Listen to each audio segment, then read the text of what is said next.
خاموشی سے کی گئی دعا اور محبت دونوں ہی بہت طاقت رکھتی ہے۔ خاموشی کسی کو بتانے کا یہ بہترین طریقہ ہے کہ آپ نے اچھا نہیں کیا۔ احمق اپنی بات سے اور عقل مند اپنی خاموشی سے پہچانا جاتا ہے۔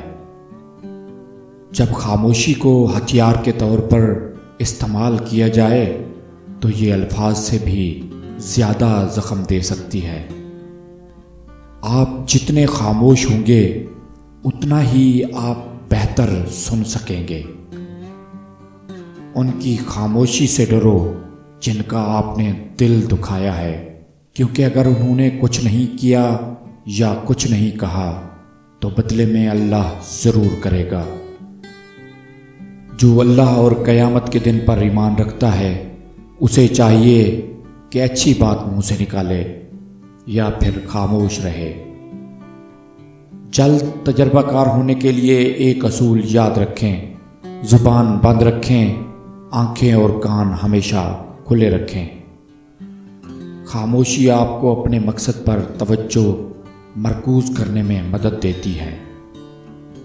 ناراض آدمی کو پیار سے خاموش کرو، بیمار انسان کو نرمی سے خاموش کرو، کنجوس کو سخاوت سے خاموش کرو اور جھوٹے کو سچ کے ساتھ خاموش کرو۔ خاموشی آپ کو ایک کامیاب انسان بننے میں مدد دیتی ہے۔ خاموشی آپ کے ذہنی تناؤ کو کم کر کے آپ کو باشعور انسان بننے میں مدد دیتی ہے۔ خاموشی ایک ایسی عبادت ہے جسے فرشتہ لکھ نہیں سکتا، شیطان اسے بگاڑ نہیں سکتا اور کوئی انسان اسے جان نہیں سکتا۔ بولنے کا حق چھینا جا سکتا ہے، خاموش رہنے کا نہیں۔